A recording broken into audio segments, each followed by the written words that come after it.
End Times Ministry. Welcome to my channel.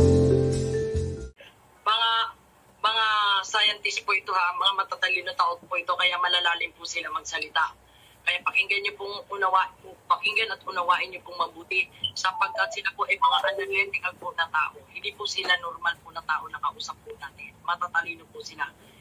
Na-calculate nila na ang neurons ng ating isip ay kasindami po, kasilawak po ng universe, at kasindami po ng mga stars. At naunawaan po nila na ang computer, kung paano po na-built-in ang computer, ito po ay nanggaling po sa isipan po ng tao. Kaya ibig sabihin, tayo po talaga ay ginawa nilang Diyos sa mundo po na ito. Pinakikita po nila dito na ang tao ay parang Diyos. Kasi nilikha po tayo ng Panginoon na meron tayong something na matalinong tao lang ang makakapag-calculate po ng mga bagay po na ito. Kaya pakinggan niyo po sila sapagkat marami po yan. Ganito po magsalita ang matatalinong mga tao na hindi po no? Tal como há 30 mil anos atrás. O homem inventou a roda, a escrita, as caravelas e a globalização. E continuou a raspar a cara com uma lâmina todos os dias. Descobriu a penicilina, inventou a eletricidade e o automóvel. E continuou a raspar a cara com uma lâmina todos os dias. Inventou o avião, a televisão e continuou a raspar a cara com uma lâmina todos os dias. Finalmente, os cientistas anunciam ao mundo. Ibig sabihin sa isang pangkaraniwang tao, pinakasimpleng magagawa ng isang teenager ang kapagtanda mo. Habang nagsishave ka, ay maraming mga nangyayari. Ibig sabihin, yung simpleng ginagawa mo, unknowingly, mayroong changes po sa mundo. May mga nangyayari, nag-i-evolve ang daigdig. Itong ibig niyang sabihin na may mga tao na hindi sila aware na ganito ang nangyayari. Sapagkat kung nagsishave ka lang ng mukha mo, doon ka lang pag-shave ng mukha mo. But while na nagsishave ka ng mukha mo, hanggang sa edad mo kung kailan mo titigil yan, gano'n na nag-i-evolve yung science o yung daigdig.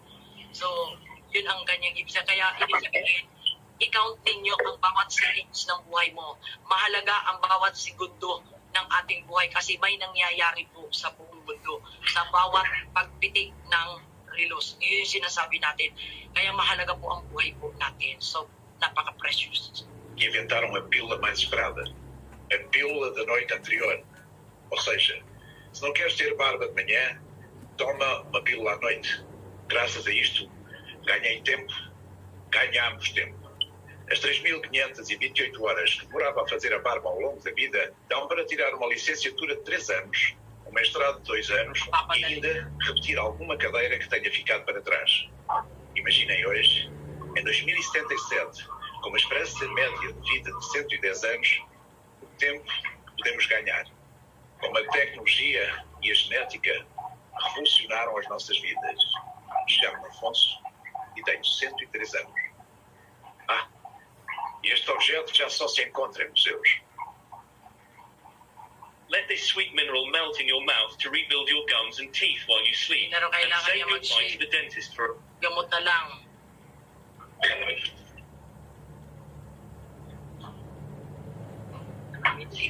We've had 3 great revolutions in science which changed everything. The first was steam power, creating locomotives, the Industrial Revolution, factories. The second revolution was electricity. That gave us the internal combustion engine, that gave us the car, that gave us television. The third great revolution is high technology, lasers, computers, the internet, the space program. Now, we're beginning to see the beginning of the fourth great revolution in human history. The fourth revolution will be artificial intelligence, biotech, and nanotech. Where and how will we be 60 years from now? The next decades will suffer the greatest and fastest transformation ever in technology, science, environment, in interpersonal relationships. We live in a kind of great science accelerator with unpredictable consequences. In the last decades, we've stored more scientific knowledge than in all the history of humanity.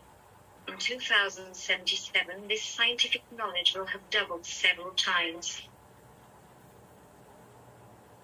2077, if machine superintelligence has been created significantly before that, we would be in a condition of technological maturity. in some kind of civilization that might then be spreading at some significant fraction of the speed of light in all directions through space, filling the universe with infrastructure that would then be used for some purpose. And what that purpose would be depends on how this kind of transition unfolds. We can be facing the most shocking challenge that humanity has ever faced, whose outcome may depend on the continuity of the human species. The path we choose will have different consequences.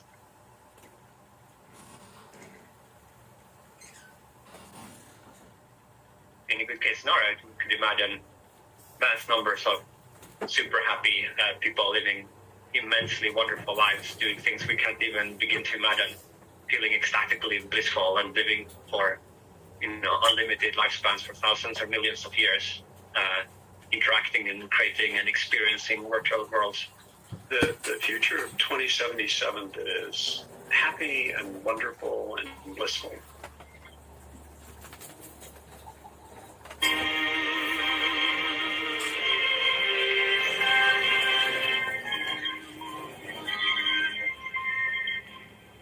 But it could also be some completely meaningless purpose by our studies.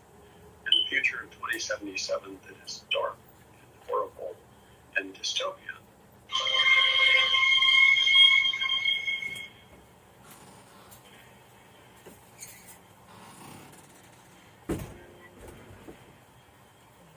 This might depend on the utility function of the AI that achieves superintelligence, and that might be in a position to shape these longer-term outcomes. And that in turn depends on whether we get our act together sufficiently to solve the AI control problem in time. But eventually we're going to be at the place to where we have to decide what's a machine and what's the human. And that process has already started. I don't have to tell you things are bad. Everybody knows things are bad. The air is unfit to breathe. Our food is unfit to eat it.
So it does look like we are sort of suspiciously near a decisive moment in history. Future billions of years from now might be determined by events happening over the next decades.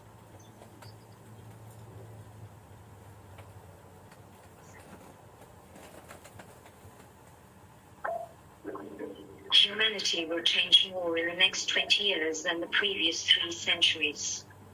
We are at the previous point of exponential change.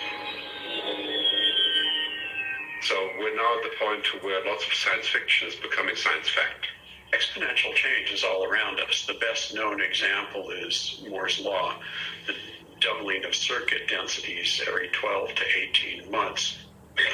This incredible dental device is giving peace of mind for just $100. Dentists are calling it.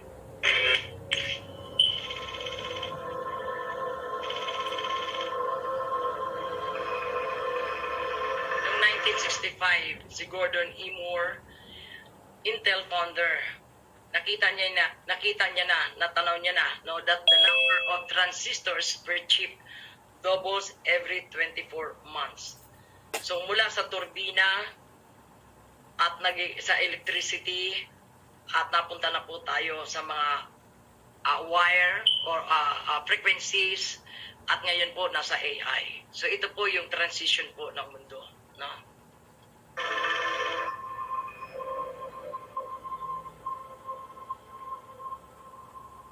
The exponential thing really means is that we Moore's law. we cannot Tawag nila sa count 1, AI. 2, 3, 4, 5, 6, 7 anymore. We have to count 2, 4, 8, 16, 32.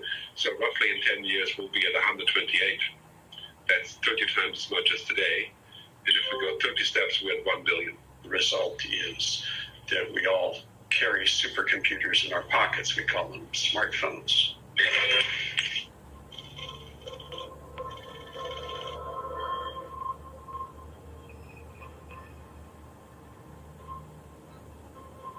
Kaya tinawag yung smart. So you can say roughly 2023 or so, and all of us will have machines that are a million times as powerful, so that we can do our own DNA analysis, for example, in 14 seconds. So in 2050, we will have one computer that has the capacity of all human brains. That's roughly 10 billion brains. Ano yung one computer na yun? 2050, meron na isa na lang computer na mag-a-analyze ng lahat. So ito yung pinakilala natin beast computer, no?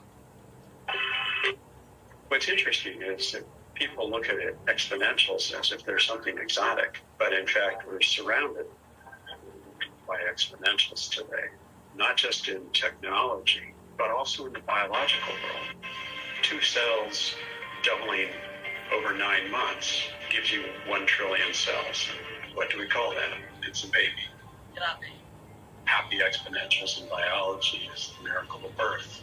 Less happy exponential phenomena is cancer. Hindi na katulad ng pagsilang ng bata Really, na we go from saying exponentials are this exotic thing that only happens in Silicon Valley, and then you'll end up being driven crazy because they're absolutely everywhere.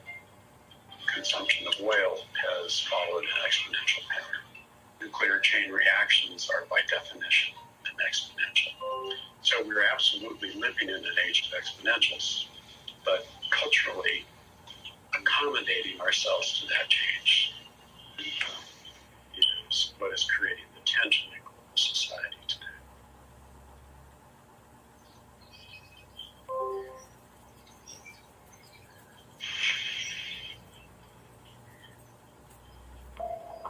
A mobile phone will no longer be the best-selling product ever.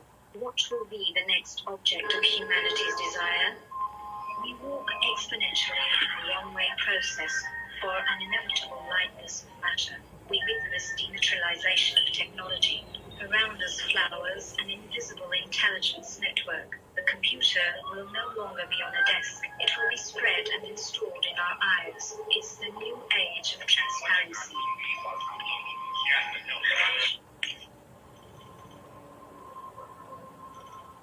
1946, yung first electronic computer.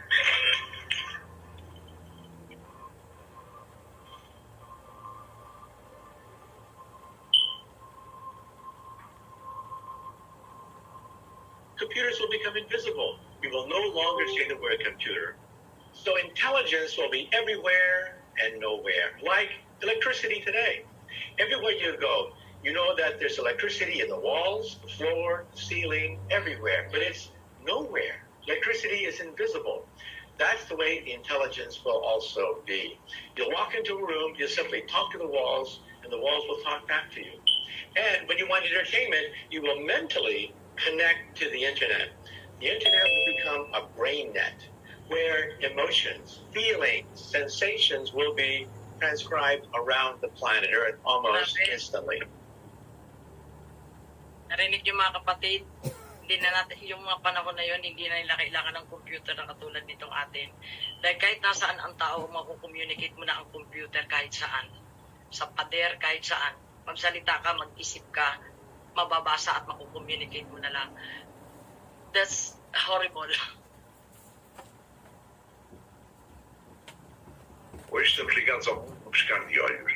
Não é preciso nenhum aparelho para fazer uma chamada. Basta pensar. Eu penso que os próximos 10, 20, 30, 50, 60 anos são exatamente essa fusão entre estes dois mundos, em que muitas vezes já não sabemos o que é físico e aquilo que é digital. A fronteira tem a ver com o Big Data, com as grandes transformações que vamos ter exatamente pela quantidade de dados. Ano daw yung dalawang bagay na kailangan mag-combine? Yung physical at digital. Que produzimos por dia. So Internet of Things means to connect devices, to connect machines, to connect buildings, so that we can have and use more of the information than today. Some people are saying we're going to have 500 billion connected devices in the world in 2020. So cars, airplanes, engines, trucks, food, shops, everything. Right? And eventually several trillion connected devices. Interessante ver que hoje em dia produzimos dados que dariam para construir 3 Torres Eiffel em altura, se acumulássemos os dados que produzimos num só dia. E a maior parte dos dados, 90% dos dados, foram produzidos nos últimos 2 anos. As an example, today we are using around 5% of the data we could use. So this is what we are going for when we talk about Internet of Things, to get the data, to create also. Ito yung target ng mga negosyante. Yung dati mga bumibilang ng taon ang pagtatayo ng mga building, towers, sa kanila, ina-assume nila na kahit lang sa isang araw makapagpapatayo ka na. Isang building, sa isang araw, sa isang lahat ng bagay ay magiging madali dahil dito sa AI. Kaya po, ngayon naririnig na po natin na ang tao po ay hindi na po ang tao po aalisin na po sa mga companies. Papalitan na po nila ng robot. Isipin niyo kung 2077 yan. Ngayon pa lang, 2023 pa lang, papasok pa lang po tayo sa 2023. Ganun na po natin ngayon na uulanigan. Na ang China ngayon ay mayroon na pong mga company na sinasarado na po nila para sabihin na wala na pong business. Pero ang totoo po nun, para wala ng tao at sapagkat robot na po ang magtatrabaho. Ang unang-una po talaga na makikitaan po natin ito ang China. Sapagkat ang China po, sila po nasa prophecy na po sila. Sila po ang magdodominate po sa mundo. Sila po ang magdodominate po sa mundo. Domination. Sila po ang may control po pagdating po sa ekonomiya. Ang China po talaga ang pinaka center po sa ekonomiya ngayon. Kahit po ang US ngayon ay nagbabaw na po sa China pagdating po sa economy. Kaya ang China po ngayon, kung ano nangyayari po ngayon sa China sa ekonomiya, ito po ngayon ang nangyayari po sa buong mundo. Tandaan niyo po, kung dati ang Amerika, ang great nation, kung anong ginagawa ng Amerika, ay ito'y nangyayari sa buong mundo. Ngayon po ang China, pagdating po sa business, kung anong gagawin na success na business po ng China, ito po ngayon ang gagawin po ng buong mundo. Kukopihin lang po ang China. Ngayon ang China po ay ibinabalita na maraming companies ngayon ang nagsasara. Dahil sabi nila, walang income, wala. Hindi po totoo po yun. Isasara para po ang tao ilabas at saka po papalitan po ng robot. No? So, pag makikita po natin yan by and by, kung andi dito pa po tayo noon. More data to make data available, and finally then to use the data in a quick way. Imagino no futuro uma pessoa ter estas cadeiras, estas mesas, esta infraestrutura toda que tem rodas, eu poder dizer arrumem-se e fica tudo arrumado. Portanto, imagino no futuro que realmente se chega a um espaço e quando nós andamos e ao nosso lado estão coisas a andar das suas próprias rodas. Acho que vai ser tudo smart à nossa volta. And chances are that your refrigerator will be in conversation with the network and you won't even realize that you were running low on milk, but it's delivered just in time. Hindi mo na kailangan chicken, ang frigidaire mo na ang magsasalita kung anong kailangan at isusupply doon. Connected na sa computer. Nature is made known in formulas that the brain decodes and translates into scientific advances. The ability to create artificial intelligence is another step whose scope is still... Sabi ng babae, kung yung mga gamit natin sa bahay, ika niya, darating yung sa mga panahon na yun sa future na yun, ay meron na silang isip. Kumbaga sila na, alam na nila kung anong trabaho ng upuan, alam ng lamesa kung anong trabaho niya. So ang frigidaire, alam niya na rin kung anong trabaho niya. So ang tao, talagang as in komportable ka na, ba't hindi na nga tao yung panahon na yun? Kaya kailangan meron kang chip. Kasi may connection ka doon sa mga bagay na nasa paligid mo para maging convenient. Pag wala kang chip, hindi po maniobra po yung mga robot sa paligid mo.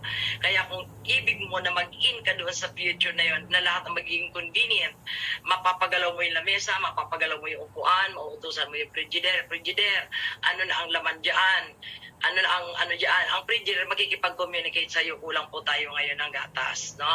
At ang upuan, lumapit ka sa akin. So lamesa, anong meron na sa lamesa? So mga kapatid, mga robot, uutusan ang robot. So kailangan meron kang chip. Ayan, na? Kaya tatanggapin po ito ng mga tao, pero tayo hindi po, no? Tayo po hindi po. Kasi po, sasabihin din nila ako ng kapamakan. No.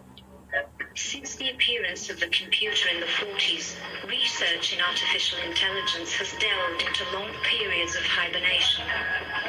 It seems that the awakening time has come. Many of the brightest minds are focused on artificial intelligence development. In large technology companies, there is a contagious frenzy.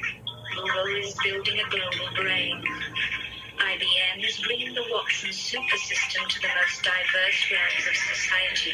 To read 8,000 reports per day is impossible for a doctor, but not to a supercomputer. The rise of the machine is already present in our daily lives without us being fully aware. But that's just the tip of the iceberg. So artificial intelligence is a general purpose technology. It will impact all sectors of the economy, discovering new drugs to treat horrible diseases. The challenge of producing economic goods so that people don't have to live in need. The creation of more meaningful and interesting entertainment, virtual worlds, games, sports, art, music, colonization of space. All it is. Diba meron na tayo yan lahat virtual? Diba hindi dito na po lahat yan? Sa mga games po ng mga bata, kahit ako diba meron ako virtual. So i-enhance pa po nila yan. Yung wala ka nang ilalagay sa katawan mo, as is na ganyan, lahat makikita mo. Yung virtual magagamit mo nang wala ka ng device because kailangan yung device nasa katawan. Kaya marami pong advantage po para sa kanila ang chip. Things and many more could be done with machine super intelligence. It really would sort of unlock the next level if you want. So Watson is a very important step for the future. There are currently 80,000 developers using the system every day. And we have hundreds of examples of Watson now being infused into people's daily work. Forget your expensive electric bills and do this instead. Go solar with Pink Energy and get paid over $2,000.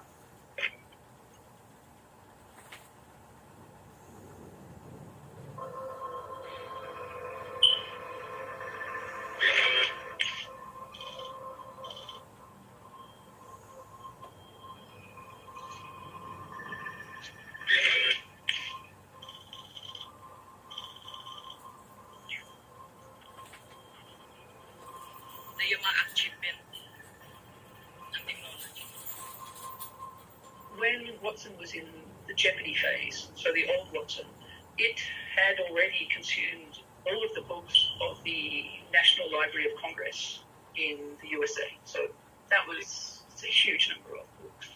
And now Watson can read about 1 million pages a second. Imagina médico, olhando para tudo, todos os papers, todos os artigos, todos os casos do mundo inteiro, que estão todos na internet. É muito difícil processar toda essa informação. A inteligência artificial e a robótica mudarão a nossa maneira de processar toda essa informação e será possível sistemas de inteligência artificial serem capazes de processar, aprender e suportar as pessoas nas decisões que precisam de fazer.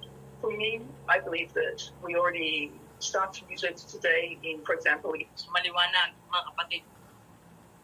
Doon tayo kukuha sa idea ng babae. Yung Dutch na yun. German ba o European. Ano yung sinabi niya? Yung robot sa process, sa decision making, so lahat. Ibig sabihin, yun na ang magdi-design, yun na ang katuwang ng tao. Sa kanila, ang pangangailangan ng tao ay doon ang robot malaki ang magiging, kumbaga ibig sabihin, wala nang hindi pwede sa panahon na lahat ay pwede. Kaya maliwanag at sa sikat ng araw, mas maliwanag pa sa sikat ng araw na ang taong meron pong chip ay hindi na kailangan ang Diyos. Hindi na mananalangin, hindi na lalapit sa Diyos, aalisin na, wala na sa pag-iisip mo ang Panginoon. At tiyak mula sa panahon natin ngayon at sa panahong iyon, wala na pong Jesus. Hindi na po alam ni kasaysayan man, balikan man nila, hindi nila mahahalungkat na merong Kristo at may Kristiyano at may Diyos. Sapagkat mula nang tanggapin ng tao ang teknolohiyang ito at ang siyensyang ito, wala pang chip ang tao ngayon ay nag-aabang na dito. Kaya ngayon pa lang wala pang chip ang tao, napapahiwalay na sila sa Diyos at pagtanggap nito completely deleted ka na sa Panginoon. Kaya dahil po ito talaga ang magiging ikaw kapag meron ka na nito. Hindi ka natatawag sa may kapal. Kasi ang nakikita mo ngayon, ang gumagawa ngayon, yung mga AI. Kaya doon ka magre-rely in everything, pati decision making mo. Sa kanila ka, parang si Alexa. Si Alexa, pag tinatamad ako pumunta sa Google, si Alexa ang tinatanong ko. No? Tinatanong ko si Alexa. Pero siyempre, limited din ang alam ni Alexa kasi hindi naman niya lahat nakaprogram sa kanya. Hindi kami nag-program ng kung ano-ano sa kay Alexa. Pwede kaming mag-program. Kung gugustuhin po namin, pwede namin i-program kay Alexa po lahat. No? Schedule namin, siya magsasabi sa amin. Nakalagay yan, sinasabi niya yan. Sabihin mo sa akin kung ano ang mga gusto mong awit at sabihin mo lang, bigyan mo lang ako ng code at yung mga music na gusto mo, ipi-play ko. O anong mga schedule mo, sabihin mo sa akin. Kumbaga i-program sa kanya at siya ang magbabalik sa'yo. Sasabihin niya sa'yo kung anong schedule. Siya ang magbabasa ng schedule mo. Para secretary mo siya. Pero hindi namin ginagawa po dito yan. Hindi po namin ginagawa yan. Ang kailangan lang namin kay Alexa, alarm at saka music. That's it. No? So, paminsan-minsan nagtatanong ko sa kanya sa Google pero hindi lahat nakaprogram sa kanya kasi hindi po namin prinogram siya na maging ganoon. So, mga kapatid, pero dito po, nakaprogram na lahat. In medicine. So we have cancer research, which is going forward with some very large institutions worldwide. For example, Tokyo University. We helped them for a 60-year-old woman who was suffering from leukemia. They could not, through all of the genome sequencing, they could not understand why they could not treat her correctly. So after loading up the Watson with a huge amount of data and documentation, within 10 minutes, it had identified that the doctors had missed one of the diagnoses, and she actually had 2 strains of leukemia. So they made the adjustment to her treatment plan, and she is now living a healthy, normal life. Nos Estados Unidos fizeram uma experiência por 3 dos maiores radiologistas do mundo a olhar para radiografias, scans de cancro do pulmão e ao mesmo tempo uma máquina de inteligência artificial, e nessa experiência o que é extraordinário é que os radiologistas, os melhores do mundo, não conseguiram ser tão bons com a máquina. A máquina foi 50% das vezes melhor do que o próprio radiologista, mas maganda na ngayon yung robot kaysa doon sa mga nag-aral. Kaya bali ikaw na nag-aral, nag-master degree ka, naging specialista ka sa ganon, hindi ka na kailangan dahil yung robot na ang mas matalino sa'yo. Okay? Ibig sabihin, kita ninyo. Parang nada-downgrade na ngayon ang ng mga doktor ngayon sa statement nitong mga taong ito. Na ang doktor ngayon nagkakamali pero ang robot daw hindi. Melhor do que isso, a máquina nunca falhou na detecção de radiologistas humanos. Isto mostra que a beleza é que a própria profissão de médico irá mudar muito melhor, porque ao mesmo tempo a reação desses radiologistas não foi a máquina está-me a substituir, não foi a máquina está-me a ajudar para que eu possa olhar para o doente de uma maneira totalmente diferente. A inteligência artificial deve ser vista como um complemento à nossa própria inteligência. Many activities that people are working with every day are infused with cognitive, augmented intelligence experiences. And in fact, today you already see people with augmented... Bali po ang may utak po si Moore's Law, ang Moore's Law po ang tawag po sa AI. Pero nagpasimula po ng idea po na ito ay ang IBM Watson, no? Ang IBM. So sila po ang unang-una po naka-invento po nito na maglalago ang technology at ito po ay connected po ito sa kanila. So pati po yung microchipping, tandaan niyo po yung microchip, yung mark of the beast ay ang IBM po. Originally sila po ang nakatuklas po nitong binary numbers po na ito sa pamamagitan ng mga barcodes. At ngayon po ay yung 666 po na yan ay nasa chip na. Agricultural activities where we start to optimize the way that we produce food, and therefore that flows into the way that we optimize the supply chain. And these kinds of activities will be spread into many industries. We see also this distributing ever more widely to areas travel and transportation. You see already with augmented vehicles. We at IBM have already worked with 3D printing a bus. Hi everyone, my name is Ali.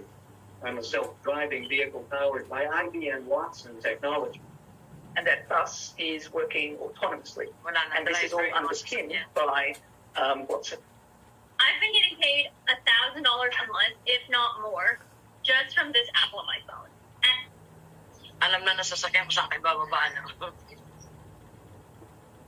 Sensory revolution.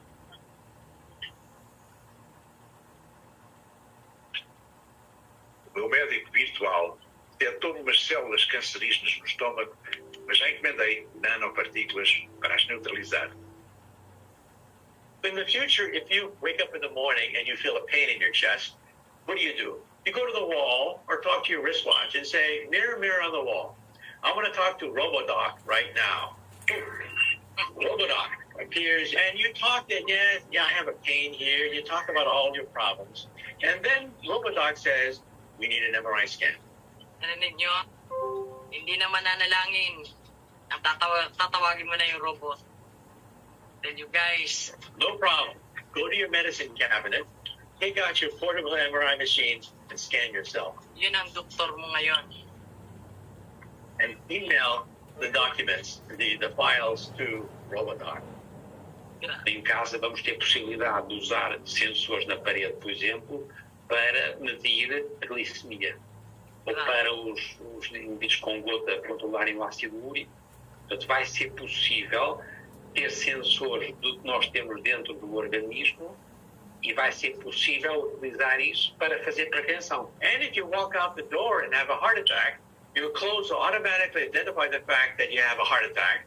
It'll automatically locate your physician, send the information to a doctor and an ambulance, all when you are unconscious.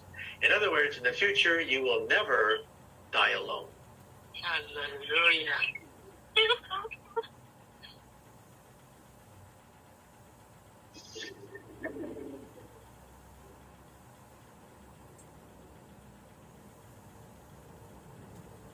Grabe.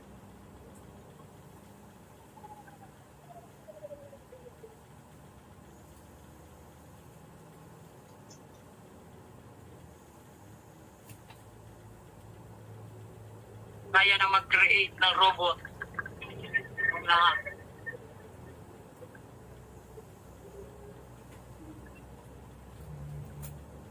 A nanotecnologia é uma ciência, se quiser, transversal. Portanto, ela é transversal a qualquer área, desde a medicina, à física, à química. Portanto, a nanotecnologia vai ter um impacto muito grande em todas estas áreas e, por conseguinte, vai ter um impacto também muito grande em nós e na nossa sociedade. Se nós medirmos o diâmetro de uma bola de ténis e dividirmos o diâmetro da bola de ténis pelo diâmetro da Terra, temos 10 levantado a menos 9, que é exatamente a escala nano. As nanopartículas são extraordinárias para fazer diagnóstico muito preciso e são extraordinárias para fazer terapêuticas muito precisas. Imagine que estamos num mundo em que os animais falam. Se a formiga falar para o elefante não a ouve. Porquê? Porque são a dimensões completamente diferentes. Mas a formiga já consegue falar para outra formiga, o elefante também consegue falar para outro elefante. Portanto, aqui na nanomedicina, como nós trabalhamos com materiais, com nanoestruturas muito pequeninas, do mesmo tamanho, da mesma dimensão do ADN, dos vírus, etc., é possível interagir. Então, interagindo, nós vamos poder detectar doenças de uma forma muito mais precoce. So wala na mga nurse, wala na doktor. So ang robot na lahat magdadiagnose. You will have a chip in your toilet. Siya na rin ang magbibigay ng gamot sa'yo. Analyzes for cancer proteins, cancer genes, cancer enzymes, maybe 10 years before a tumor forms. But there's only a colony of 100 cancer cells growing in your body. Immediately, your bathroom will alert you and tell you that you have cancer. So in the future, yes, we will have cancer, just like we will have a common cold. But it's not going to be the terrible disease that it is today.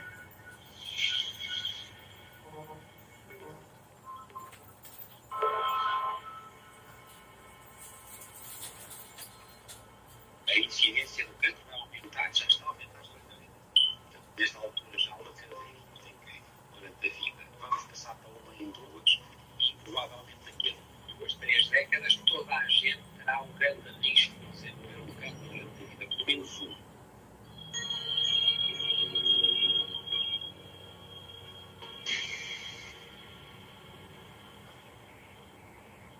Mas já estamos a morrer cada vez menos de cancro.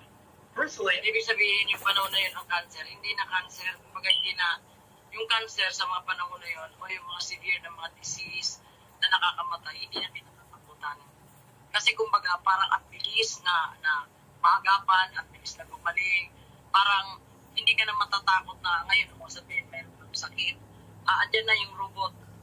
Kahit saan ka, yung dingding mo, yung kompeta mo, lahat matidetect na kung ano yung sila ang magsasabi, may sakit ka, o itong inumin mo, o huwag mong kakainin ito, o grabe mga kapatid, kaya talagang grabe talaga. Kaya no wonder kung bakit ang Europe, tinanggap po nila 20 years na, 20, 30 years po, 3 dekada na po, may mga tumanggap na po ng chip mga kapatid, sapagkat advance po sa kanila na nalaman nila yung benepisyo ng meron pong microchip. Ngayon lang po talaga ipinakita na napakarami na ng meron pong microchip po sa Europe sapagkat ang nakita po nila dito, kailangan nila ito para sa kanilang buhay at mahabang buhay at pamumuhay at mga kabuhayan. So mga kapatid, diyan lang talaga tayo babagsak. Tama ang Biblia. Di po ba? I think we're not going to have one cure for cancer because cancer is not one disease. Why can't we cure the common cold? Well, we actually can, but you have to have a vaccine for every single one of the 300 rhinoviruses, and so it's not economically viable to do that. So I think we're not going to have one cure for cancer. We'll have many, many ways of dealing with many, many types of cancers. Ao mesmo tempo que estamos a aumentar o número de casos, nós estamos, felizmente, a controlar a doença e, portanto, as pessoas morrem de outras coisas. As pessoas morrem muito de falência do sistema, as pessoas morrem de infecções respiratórias, insuficiência cardíaca. A medicina do futuro cada vez vai ser menos curativa. A medicina do futuro vai ser cada vez mais de controle dos danos da doença, diminuindo a gravidade da doença, facilitando a qualidade de vida do doente.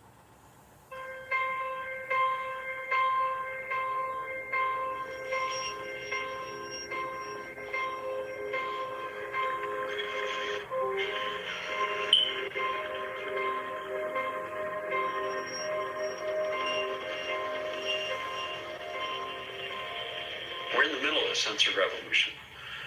First we created our computers, then we networked them together and created cyberspace. And now we're giving them eyes, ears, and sensory organs and asking them to observe and manipulate the world on our behalf. And the next phase with that is we're going to give them intelligence.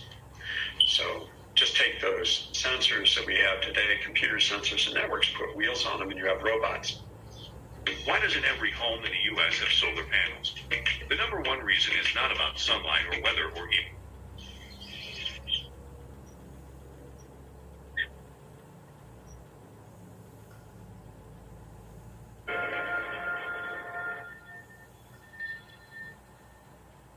Os robôs fazem parte das nossas vidas, para o bem e para o mal.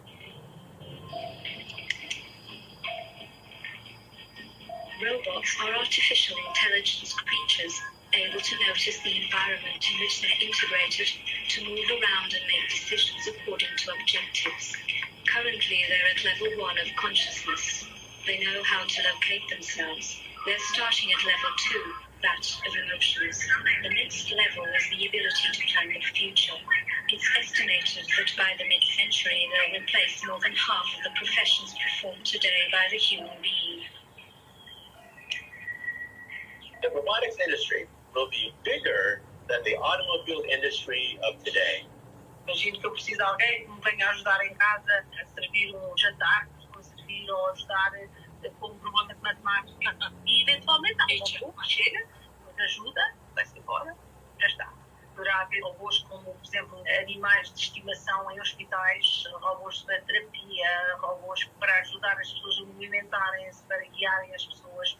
As soon as robots become more capable, they will help us, they will live with us in many different ways. And there is no reason why we will not continue relying more and more on robots, like we rely on washing machines and computers, and we rely on whatever. Yan ang kanilang therapy.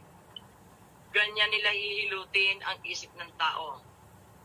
Itong AI, itong microchip, sa microchip muna tayo kasi nakatutok tayo sa microchip. Robot is robot. Microchip is robot ka na rin. Ang microchip, basta't wala kang laman sa katawan mo, hindi ka pwedeng maging robot.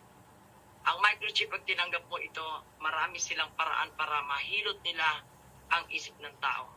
Huwag mo katakutan ito sapagkat ito ay makabubuti at ito ay advancement ito para makasabay ka sa teknolohiya at ito ay pang-permanente, ito ay reliable at ito ay magbibigay sa iyo ng mahabang buhay sapagkat maraming benepisyo ito sa health mo.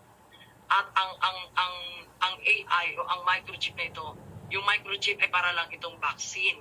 Pero mas maganda ito kaysa doon sa bakuna mga tinanggap ng buhay mo previously. At ito ngayon, itong microchip na ito kung magkukonek sa'yo sa lahat ng bagay para maging superpower ka. You know? So kaya, ang dami nilang pwedeng sabihin na talagang makakainggan nyo. Kaya, totoo sinabi ng Panginoon, nakakaunti lang ang maliligtas. Or helps us achieving our aims, goals, and ambitions. I think the real ethical question is what will be our relation to these robots once they will... Tayo relation with God sa kanila relation to robot. Be cognitive, more aware of their environment and start developing their own particularities. And I think that question, we are just scratching the surface. I'm also not sure if in 60 years we will have found uniform answer. Different cultures might develop very different answers to this question. But what happens if they turn against us? Well, pakinggan, ito na. Pakinggan nyo. Ano ngayon ang mangyayari kung itong mga robot na ito ngayon ay ma-destrong ka laban na sa tao? Pakinggan nyo. Dito po ha, pakinggan nyo po ito, sabihin itong mama na ito. Yes. Well, you have to realize the state of robotic. We are just scratching the surface. I'm also not sure if in 60 years we will have found uniform answer. Different cultures might develop very different answers to this question. But what happens if they turn against us? Well, you have to realize the state of robotics today. Our most advanced robot is called Asimo. Si Asimo ang robot na na-invento po ngayon dito doon po sa Japan, ano. So, tingnan natin kung gaano katalino itong robot na ito. A robot built in Japan that can walk, run, climb up stairs, interact with people. But Asimo is about as intelligent as an insect. A cockroach. Cockroaches can run around, they can hide, they can find mates, they can find food. That's the level of Asimo. But in the future, I believe they will become as smart as a mouse. Pakinggan niyo pong mabuti talaga, pakinggan niyo pong mabuti kung gaano kagaling nilang ipaliwanag ang AI. So mula sa pagiging cockroach, ay pwede na siya maging... sige, pakinggan. Eventually as smart as a cat or a dog. Perhaps by the end of the century, they'll be as smart as a monkey. At that point, they could be dangerous. Because they will have a will of their own. They'll have a consciousness of their own, an agenda of their own, which may not include humans. I personally believe that we should put a chip in their brains to shut them off if they have murderous thoughts. Narinig niyo? Narinig po niyo yung sinabi niya? Kailangan na magkaroon ka ng chip para makontrol mo itong mga robot na ito na hindi na magiging mabuti para sa iyo. Kaya yung panahon na yon, hindi ka magkakaroon ng access sa mga robot at mga bagay kung wala kang chip. Kaya pag meron kang chip, ang kanila ditong pang-convince, pag meron kang chip, yung mga robot na nagkakaroon na ng sariling isip, yun, magkakaroon na sila ng sarili nilang pag-isip. Bali ba, pati yung robot, nag-i-evolve kusa. Nadadagdagan yung kanilang ability. Dinesign itong mga AI na ito, na dumating ang panahon, dinesign sila agenda. Dinesign sila na sila mismo ay magkakaroon ng parang yung enhancement, procreation, parang mag-i-evolve sila. Parang mas lalo pa silang magiging matalino, lalong mas magaling, makapangyarihan, mas malakas. Kumbaga kung ang iprinogram una sa robot na ito, tigadampot ka lang, tigabukas ng baso, bukas makalawa makikita mo sila, marunong na sila maghain ng plato. At ang susunod, nagluluto na sila. At ang susunod nito, meron na silang nagagawa na ibang bagay na sila na ang gumagawa nito, na sila ay lumawak ang kanilang karunungan bilang robot, na hanggang sa po ang tao na ang kanila ng pagbabalingan ngayon. So bali, magiging kalaban naman nila ngayon ang tao. So para makontrol mo si robot, you need chip. Kasi doon sa chip mo, kukontrolin mo sila.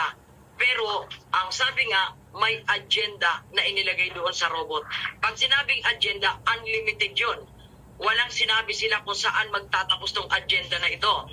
So, ito yung dangerous sa mga taong tumanggap ng chip, na sa pag-aakala nila na kaya nilang kontrolin ang lahat ng bagay.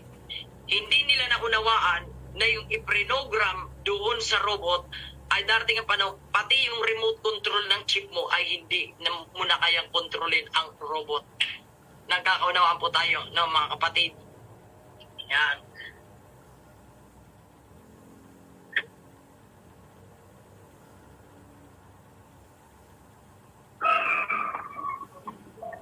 An improved human species may be a few decades away, far from the randomness of nature and determined by the choices of the human being himself. It's possible that in the mid-21st century the brain has reached levels of intelligence never before achieved, and that the choice of eye color or baby's hair is recurrent. Genetic manipulation opens a new chapter in the creation of synthetic life. In the next years, the chance of creating useful bacteria and new hybrid species in laboratory is open. But none of these chances is risk-free. Is this the door we should open?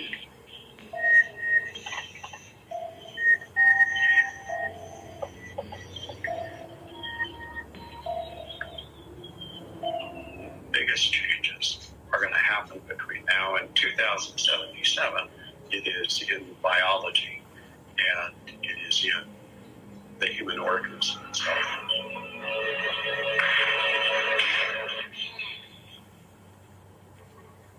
They're becoming a new species in Homo evolutis or evolution.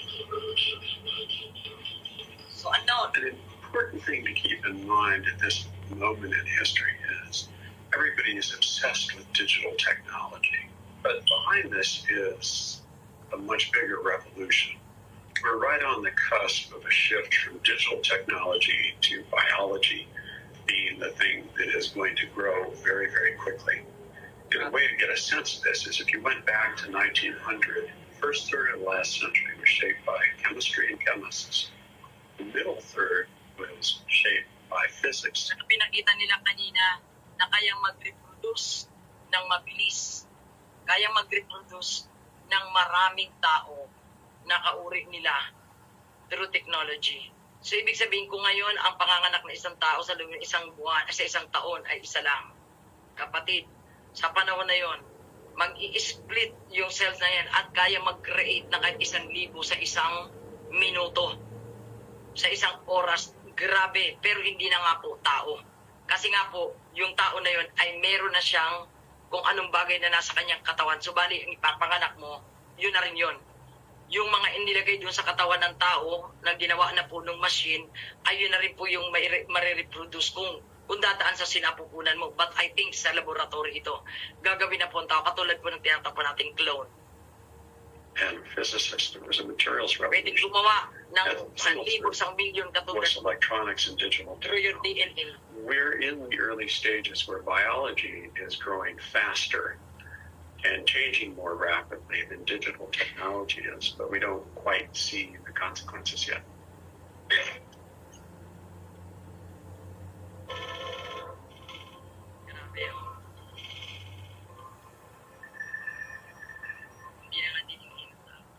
A engenharia genética é das coisas mais extraordinárias que há.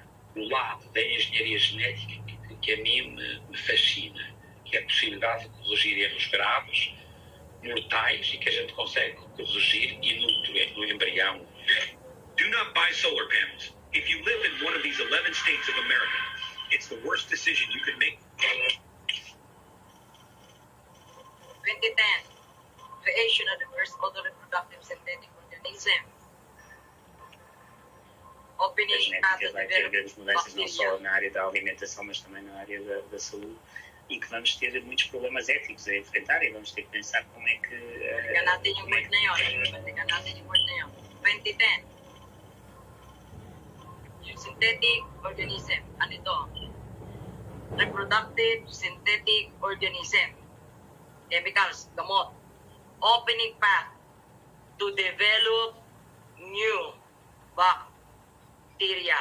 That was 2010. Mga kapatid, tignan ninyo kung ano yung, kung paano ngayon, saan nanggaling yung virus, saan nanggaling itong monkeypox, saan galing itong... So tandaan po ninyo create po nila. Ayan, no? Creation nila. Para magbukas ng isang dimension. Mudanças não só na área da alimentação, mas também na área da saúde, e que vamos ter muitos problemas éticos a enfrentar, e vamos ter que pensar como é que deixamos que a ciência avance, mas não ultrapassarmos os limites éticos dessa própria ciência, e como é que fazemos esse equilíbrio.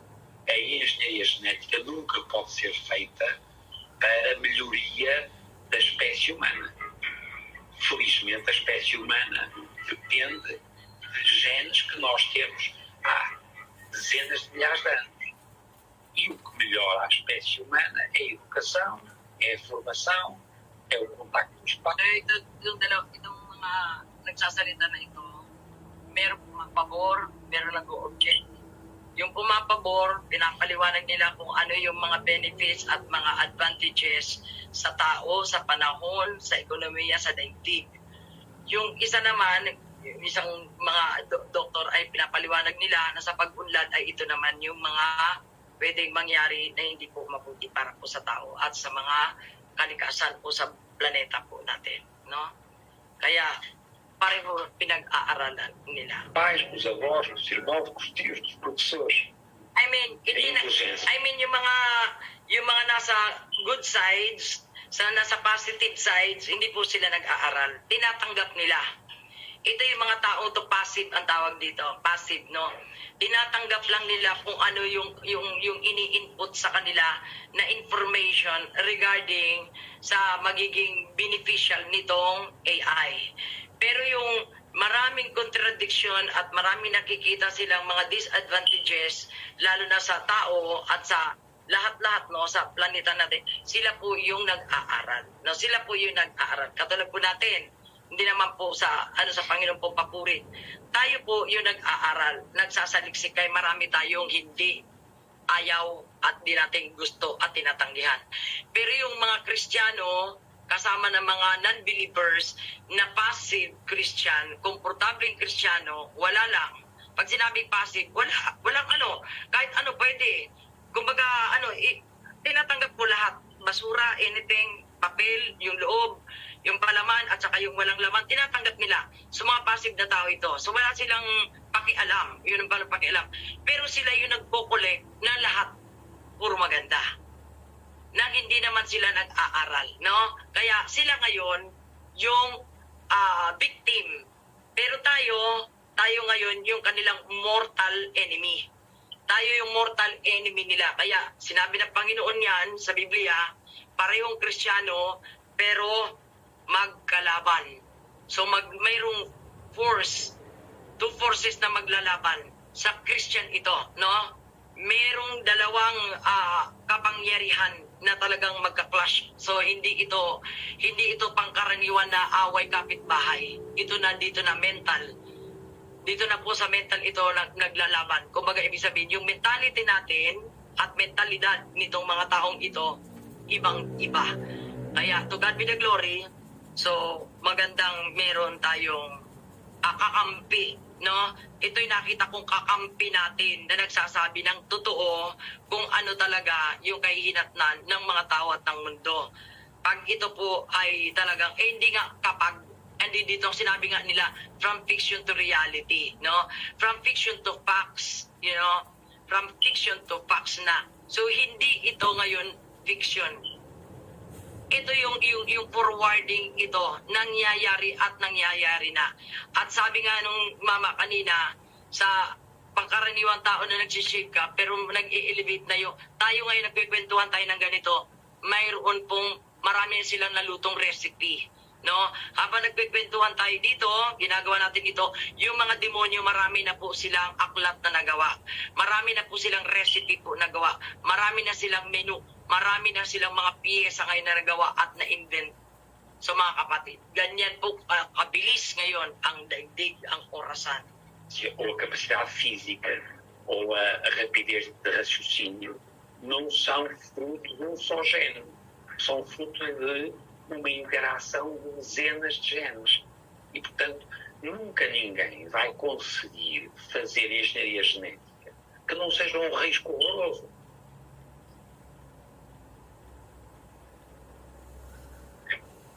Machine fusion.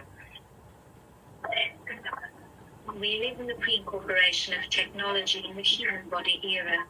The transhumanism has started knocking on the door. The number of humans with chips started to take shape in Asia, in Europe and America, where there are more than 15,000 cases. Victims of tetraplegia or mental illnesses gain new hope with the intracranial devices. In the long run, the intersection between technology and human capabilities will create a large network of brains, communicate mentally, and move objects with thought.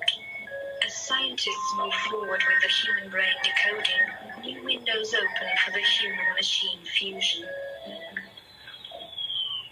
Are we going to put technology inside our bodies? Of course. So we will, without a doubt, over the next several decades, find ways to augment human cognition, human abilities with biologically based machines. You will mentally make commands and move objects. You will have the power of telepathy, the power of telekinesis, the power of recording memories and sending memories and sensations. Now you may say to yourself, Sensation. this is science fiction, right? Wrong. We've done it. Forget your expensive electric bills and do this instead. Science fiction ba ito? Wrong. We've done it. Ibig sabihin, tapos na. Meron na. Nandito na. Solar with paid Nagawa energy and get paid over $2. Microchip lang yan. Microchip lang talaga yan.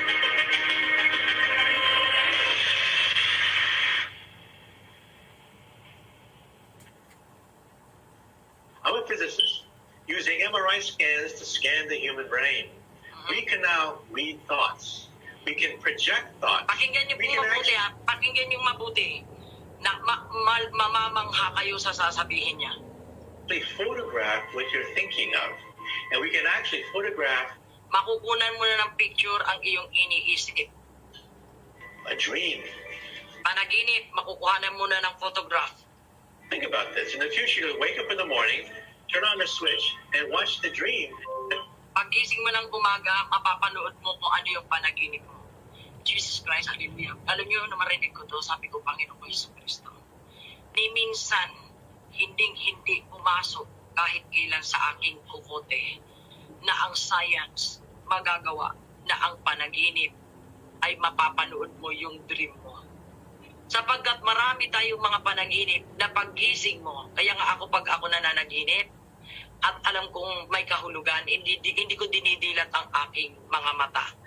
Inaayos ko yung aking isip at sinasalansan ko ang aking isipan kung saan nagsimula yung dream ko at nire-recall ko yung dream ko at sinasalansan kong mabuti yung detalye ng aking panaginip at idinadalangin ko sa Diyos na pagdilat ng mata ko huwag kong makalimutan at pagbukas ko ng mata dahan-dahan kong binubuksan ang aking mata sabay ng pag-recall ko ng aking dream because it's too important for me na maintindihan ko kung anong kahulugan ng aking panaginip at once na yan ay na-stored up na yan dito sa aking utak sa subconscious ko, hindi na yan mabubura.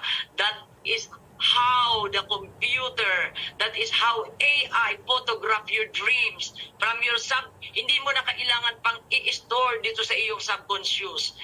Doon mismo sa panaginip mo ay pwede nang nakarecord ang iyong dream. Panunuorin mo pa yung panaginip. Oh, hallelujah. Alam mo, sabi ko, grabe talaga ito. The previous night. And then when you go to sleep, the machine just keeps on going and will print out images of what you are dreaming. Kasi hindi ka na nga kasi tao. It's not science fiction. This is science fact. Hindi ka na nga kasi tao, kapatid. You're machine already. Pag meron ka na pong microchip, machine ka na po. Kaya yung kahit tulog ka, yung machine mo, buhay. Ang ating subconscious, kahit tulog po tayo, ang subconscious po natin gising. Nagko-collect po ang ating subconscious ang information. Tulog ka. Pero yung tenga mo may narinig na kumalabog. Pero tulog ka.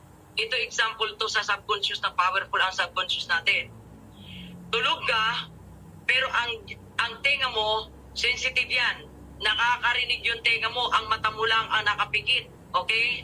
Kasi ang ating pandinig ay connected po ito sa ating subconscious. Kaya una, bago ka dumilat ang mata, may narinig ka mula sa kakadidilat ang mata.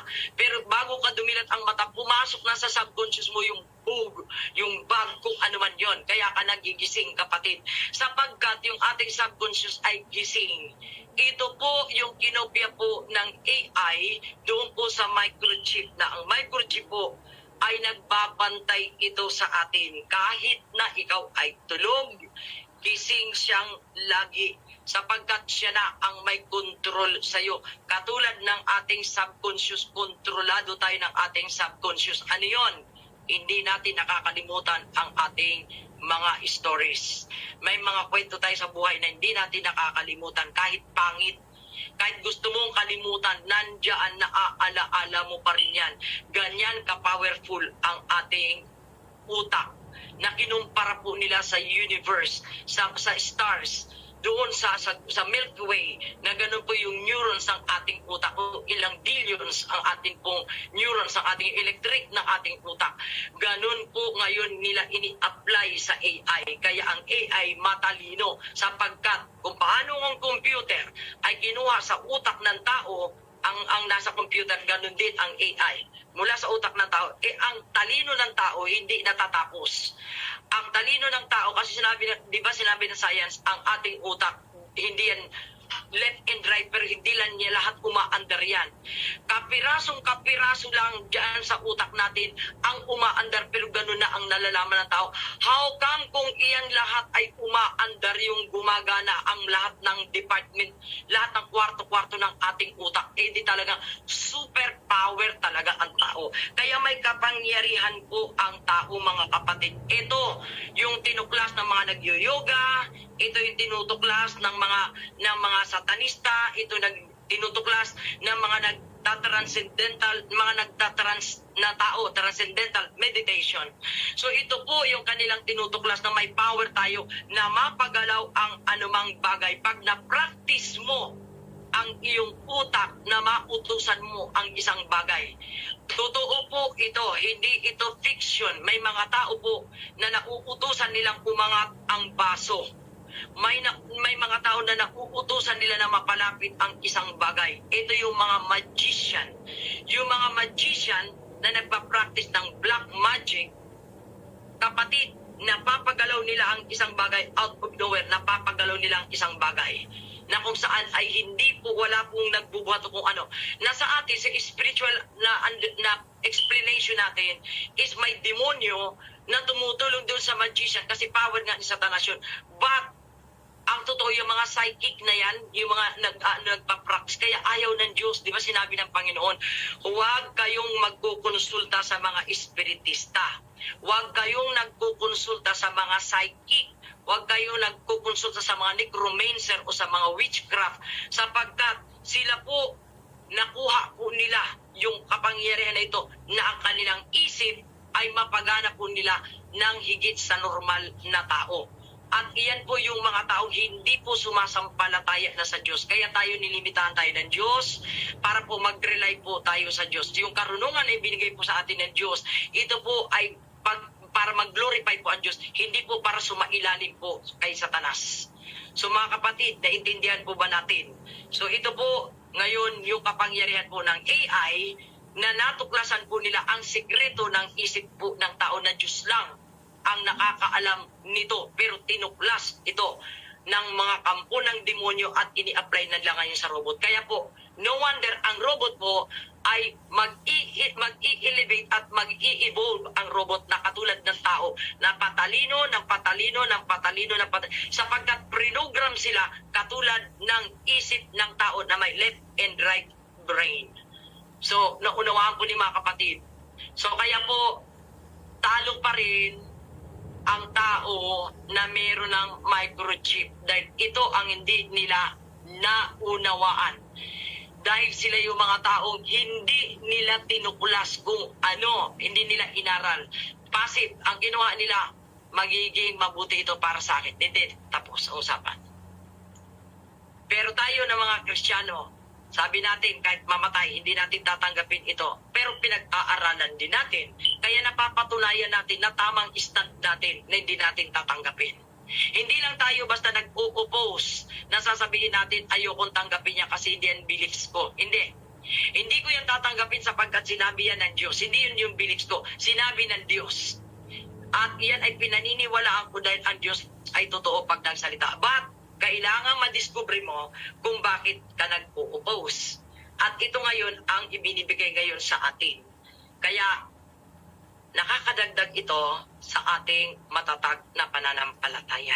No? Kaya yung wala dito, talo na naman. Inulang na naman ang sukat.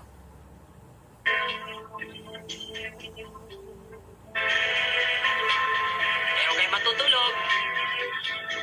Using MRI machines, we can scan the human brain, divide it up into 30,000 dots, 30,000 locations of blood flow. We then put this into a computer, which analyzes 30,000 pixels and creates a picture of what you're thinking about. This means that we will have telepathy, the power of magicians, the power to move objects just by thinking about it. Augmenting the human intellect is absolutely something that we're going to be doing. In a way, we're already doing it. There's a lot of talk about AI today.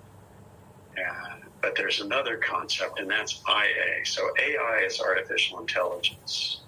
IA is intelligence augmentation. AI was a term coined by John McCarthy, Stanford professor in 1958. Tingnan nyo, 1927 to 2011. Si John McCarthy, creator of the artificial intelligence. So merong mga tao, right? Hindi sila lumitaw na basta na lang silang para silang talaba. Na basta na lang talaba na lang sila. Hindi po. Mayroong mga creator. Kaya po, hindi po pwede na paniniwalaan natin yung science na ang mundo ay basta na lang lumitaw. May nag-create sila nga eh. May creator sila eh. O di po ba? Kaya kung gaano, nasa loob nga lang sila ng planeta eh. O di ba? Nandito sila sa loob ng planet Earth. Wala naman sila sa planet Mars. Nandito sa planet Earth. At kahit pa sa Mars pa sila, kasama sila sa solar system.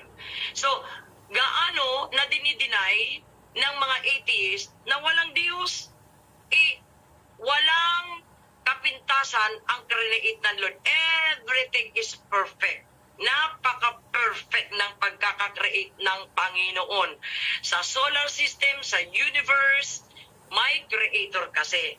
Ito, may creator din sila. Pero nasa loob sila ng creation ng Panginoon. Kaya, ang science, hindi pwedeng mas mataas sa Diyos. Kaya nariyan ang science para ipaliwanag yung creation ng Panginoon. Na ngayon, binabawi ni Satanas yung science na gamitin sa kanya para makapag-create ang science ng under sa kanyang kapangyarihan. Instead na ang science galing ito sa Diyos. Science is science, power of the mind.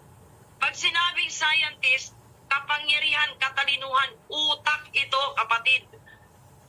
May power ang tao sa isip. Sila yung mga scientist. Bakit sila inilagay ng Diyos? Para maipaliwanag nila yung creation ng Diyos. Sapagkat hindi lahat ng tao ay mayroong ganitong abilidad na mapagana yung kanyang utak. Kasi karamihan ng tao, ang gusto ng tao, ang normal na tao ay ito lang. Ang matulog at ang kumain at magpahinga. Iyan lang talaga ang tao. Matulog, kumain o magpahinga. Kaya ang isip hindi gumagana. Pero ang mga scientist nagpupuyat. Hindi halos natutulog. Umahaba ang balbas at ang buhok.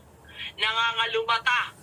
Pero ang kanilang utak, yung adrenaline nila ang bumubuhay sa kanila. Dahil sa ang utak nila ay walang katapusan sa mga paggana, pagtuklas. Dahil God created them doon sa lugar na yun, kung ano yung kanilang kinalalagyan. Yung specific na sila yun. Nilikha sila ng Diyos na ganoon. Hindi para labanan ang Diyos, kundi para mapatunayan na may creator at ito ang kalagahan ng ginawa ng Diyos. Pero si Satanas, dahil sa yung Diyos sa sandibutang ito, na nasa ilalim naman siya ng kapangyarihan ng Panginoon, di po ba? Nasa impapawid na naman ng demonyo, wala na sa langit. So ibig sabihin, nandito rin siya. Nakapaloob din siya sa lahat ng mga nilikha ng Panginoon. Although hindi nilikha ng Diyos ang demonyo, sinumpa. Huwag gagamitin yung word na ang Diyos lumikha ng demonyo. Hindi nilikha ng Diyos ang demonyo. Isinumpa si Lucifer. Kaya pag kinurse ka, hindi ka na blessed. So, hindi ka na blessed. So, curse, kaya kabaliktaran kung ano yung kalagayan ng blessed na tao, nandoon ka ngayon sa reverse na sitwasyon. Kaya may diablo. Pero hindi create ng Diyos ang demonyo. Si Lucifer ay hindi demonyo. Siya ay anghel, arkanghel sa langit. So bakit may demonyo? Isinumpa kasi siya ng Diyos, si Lucifer. Nagkakaunawaan po ba tayo? Kaya pag meron tayong naririnig na ang Diyos ay nilikha ang Satanas, sabi mo, hindi lumikha ang Diyos ng demonyo. Ang Diyos ay hindi lumikha ng masama. Ang lahat ng nilikha ng Diyos ay maganda at perfect. Kaya nga, amazing God siya. Wonderful God siya. Beautiful God siya. Papaanong may pangit? Papaanong merong hindi maganda? Because yung curse dumating. Because of sin. Yan, And he said this is going to create supercomputers that are smarter than we are and evolving faster than us, and presumably replace us. Smarter than we are.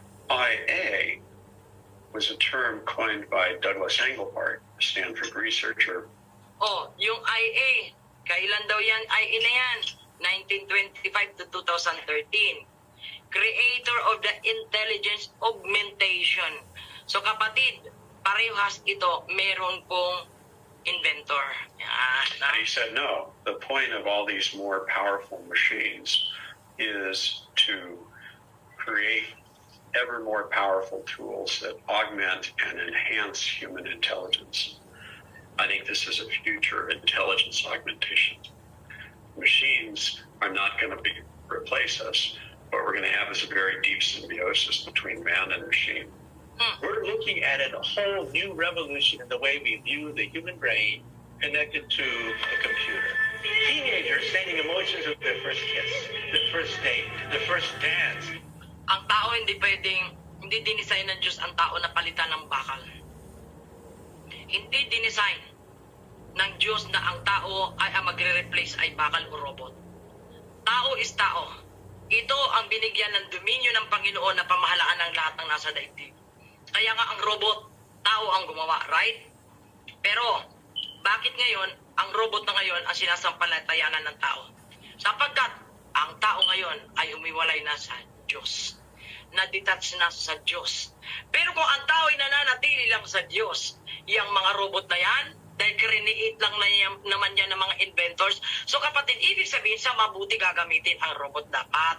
Kung nandiyan man ang robot, sa mabuti gagamitin. Katulad ni Alexa. Kung ipoprogram ko dyan si Alexa na magmumura yan. No? Kasi ako magpo-program sa kanya eh. Pero dinisenyo siyang ganyan na isang simpleng machine na wala kaming i-program kung paano nakaprogram siya. Yun lang siya. Limited. Pero kung ipoprogram ko sa kanya ang maraming bagay, so hindi na yung Alexa na binili namin, na ilan lang ang alam. So, mag-i-evolve din si Alexa.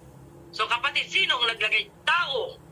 So dapat tao ang nagpo-program sa robot. Hindi yung robot ang magpo-program sa tao. Pero bakit ngayon, ang machine na ang magpo-program na sa tao? Dahil kasama yan sa curse. Kasama sa curse. Kaya maliwanag, kapag meron ka ng chip, yun na ang magpo-program sa iyo instead na ikaw sana ang magsasabi sa robot, Robot, walisin mo bahay ko. Wala akong chip, no? Pero voice, yung aking voice recognition, marirecognize mong boses ko, robot. Robot A, magwalis ka ng bahay ko. Robot B, magluto ka. Dapat sana ganon, sana maganda. Pero hindi ganon. Ang tao na ngayon ang pinoprogram at inuutusan ng robot dahil kasama yun sa curse. Dahil ang mundo natin sumailalim na sa kasalanan, kaya lahat ng ginagawa ngayon ng tao babaliktad sa kanya. Itong sinabi ng Diyos, huwag niyong susubukan ang Panginoon. Lahat ng paglapastangan ng tao sa Diyos, ibabalik ng Diyos yan sa tao. Sinira mo ang bundok, magla-landslide ang bundok, mamamatay ang tao. Nilason mo ang dagat, nilagyan mo ng chemicals, lahat ng kakainin mo galing sa dagat, mamamatay ang tao. Nilagyan mo ng bisyo ang katawan mo, yung bisyo babalik sa iyo, magkakasakit at papatayin ka nito. Maliwanag po ba, mga kapatid? Yung pera ibinigay ng Diyos para gamitin sa mabuti, pero ginamit mo sa bisyo, sa pagsusugal. Kaya yung pera ngayon, daalipin ka na sa pera at yung pera na ngayon ang nagsasabi sa iyo kung saan mo siya dadalhin. Sapagkat hindi tama. Pag hindi sinunod ang principles ng Diyos, you are under curse. Kaya ang sikreto para manatiling blessed ang tao, obey God. Obey God. Obedience. Obedience is better than your deeds or your work. Ang pag-obey sa Panginoon is better more than anything else na nandito sa daigdig na ito. Pag sumunod ka sa Diyos, makapangyarihan ka sa lahat ng mga naririto sa mundo. Kasi ikaw yung next to God. Pag nag-o-obey ka sa Lord, susundan ka ng Diyos na mga himala at kababalagan. At sapagkat ang tao ay dinisenyo ng Diyos na next to God. Hindi ang hayop ang next to God. Hindi ang mga halaman or nature ang next to God. But man is next to God. Mayroon nag-create sa atin, tayo naman pinamahalaan natin ito. Dapat magagawa natin yung science, magagamit natin ang science sa mabuti. Pero bakit nagagamit na ngayon ang science sa masama? Curse, dahil hindi na sumusunod ang tao sa Diyos. Mga kapatid ko, wonderful, wonderful God. They're going to go crazy sending all these mental images. Now you may say to yourself, this sounds like the movie The Matrix. This is a Hollywood movie. No, this is fact. We can now hook the brain with a computer chip to a laptop computer and send mental images and send our thoughts in simplified. Sabi ko sa inyo, di ba, microchip ang babagsakan? Ang daming ipinakita. Robot, computer, IBM, Watson, Wisdom, telekinesis, etc., etc. Ang dami-dami. Pero ang babagsakan nito, microchip. So, ang Diyos ngayon, ibibigay niya ang lahat ng kailangan ng tao para ang tao wala talagang masasabi sa judgment. Lahat ng wisdom na kailangan ng Kristiyano, hindi titipirin ng Diyos, ibibigay niya. Kasi nasa last days na tayo, ano pa bang i-reserve ng Lord? Tayo na nga lang yung huling generation na walang bakal. Tayo na lang ang huli. Naririnig niyo po ba ako, mga kapatid ko? Tayo na lang ang huling henerasyon, mga taong walang bakal sa katawan. Ibig sabihin yung bakal, hindi yung mga sinaksakan ng bakal ng mga ano, walang chip, walang nanobot, walang graphene oxide, walang kung ano-ano na mga bakal-bakal, magnet sa katawan. Kapatid, mapalad ang wala pang kahit ano sa iyong katawan. Kaya, please, doon sa mga nagsasabing ang bakuna na ang mark of the beast, kaya itong chip na ito ay hindi na mark of the beast sa iyo, paktay ka talaga. Paktay ka talaga, pati pamilya mo, paktay na. Future mo, patay na. Wala na. Good luck at goodbye talaga sa taong ito kahit na wala kang bakuna. Sapagkat, instead na maligtas ka pa dito sa bakunang ito, hindi naman lahat ng vaccine ay may graphene oxide. Iba-ibang company po ito. May kanya-kanyang torno na ibinigay ang mga demonyong scientist na ito ang i-create mo. Moderna, Pfizer, ikaw ito, ikaw naman Johnson & Johnson ito, ikaw naman Sputnik. Nako, mga kapatid, hindi pare-parehas yan. Pero itong chip, uniform. Iisa ang pagkakaprogram, iisa ang trabaho, walang pagkakaiba. Pag tinanggap ni A up to Z, parehas ang program sa'yo. Okay? Kaya may pag-asa po yung may vaccine. May pag-asa. Pero ang chip, wala na. Yung tinamaan ng bakuna na meron pong graphene, malas. Yung tinamaan ng bakuna na may nano, ay talagang nanuno ka na, malas. Pero, yung may lason at buhay ka pa, manalangin tayo na wag ka maging zombie. No? Ibig sabihin kasi, hindi ka agad-agad mamamatay yung tao, pahirapan ng karamdaman. So, siguro naman, pag dumating sa puntong ganon, mapagtatagumpayan niya yon kasi hindi niya natin, kumbaga andun na yun, nagsisi na yung tao. Magkasakit man siya, ma-overcome niya yun. Kung namatay naman, at least langit pa rin. Pero yung may chip, wala kang langit, kapatid, wala. Hindi ako ang nagsasabi, i-evaluate ko po ito. Marami pa akong mga pinapanood video, parehas ang kanilang mga paliwanag na talaga naman kasabi ko, nakakalakas ng ating pananampalataya. Ako sa akin, masarap na putahe ito sa aking pagiging Kristiyano. Kaya sabi ko, talaga naman, ang galing-galing-galing talaga ng aking Panginoon. I form, of course, to other computers. And we can even use this to energize exoskeletons. O desenvolvimento das soluções individuais para, por exemplo, substituição de braço. Sa chip na ito, kahit yata kalansay ka na lang, gagalaw ka pa rin. Oh my God. Ou para próteses, ou para a capacidade de pôr o cérebro da pessoa a funcionar de uma maneira mais eficiente em termos de dar ordens. É extraordinária. Vai haver a possibilidade de fazer regeneração das células neuronais e corrigir as tetraplegias e as paraplegias. The next big thing to be digitalized is the human brain. And already we can record memories in mice. Simple memories like learning how to sip water from a tube. We can record that memory by putting electrodes in the hippocampus of the brain and then shooting these impulses back into the hippocampus many months later when they have forgotten the task, and boom, they remember. Next, we'll do this on primates. Perhaps a primate will eat a banana and will record the memory. And then... no wonder ang mga hayop ngayon ay meron ng chip, right? Ang tao next, lalagyan ng chip. So mako-communicate mo na ang hayop.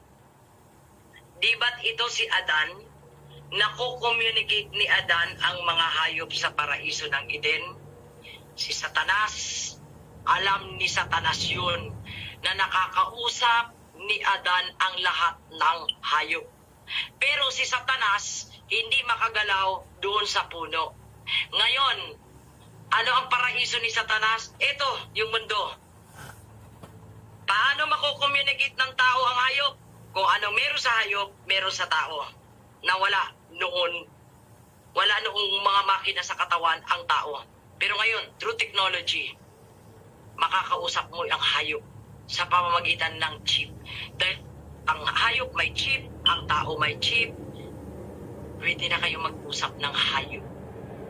Kaya mga kapatid, so ibig sabihin, kung si Adan, mataas ang posisyon ni Adan kanyang pinamamahalaan yung paraiso pati mga hayop, di po ba?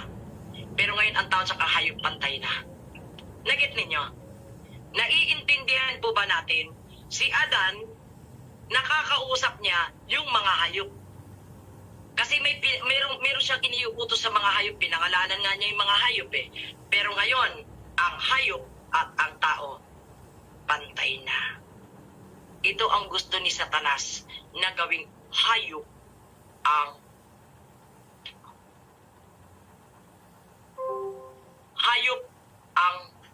tao. Hindi na identity na next to God ang tao, kundi ka-level na ng hayop. Patunay, sino ang gumawa ng Pfizer? Veterinarian. Saan una iniligay ang chip? Sa hayop. Sino ang unang pinag-e-eksperimentuhan? Hayop bago tao. Kaya ngayon, ang tinanggap ng hayop, tinanggap ng tao, pareho ng hayop. Dahil never na ang hayop ay mag-e-evolve na maging tao. Pero ang tao ngayon ay lumevel na sa hayop. Kaya, galit ang Diyos ngayon. Sobrang galit ngayon ng Diyos. Kaya sabi ng Panginoon, ang puot ko darating sa lahat. Kasama ng nanlinlang sa inyo, tatapong kayo lahat sa impyerno. Mga kapatid, hayop ang tao ngayon. Kapantay na ng hayop. Never na ang hayop ay magiging kalarawan ng tao. Pero ang tao ay pwede lang katulad ng hayop. Kaya, mark my word, ang sino mang tumanggap ng microchip, hayop ka na, hindi ka na tao. Hindi tayo nilalang ng Diyos, naka-level ang hayop. Tayo ang namamahala sa mga hayop. Through microchip, kapantay mo na ang isip ng hayop. Kaya ngayon, pinoprogram na ang taong kumain ng laman ng tao. Sapagkat ang hayop kumakain ng kahit anong karne. Pero ang tao, hindi dinisenyo na kainin ang kapwa-tao. Kaya, pinakakain na ngayon ang karne ng tao. Sapagkat darating ang panahon, ang tao at ang hayop, parehas! Thank you for watching. Please subscribe. God bless everyone.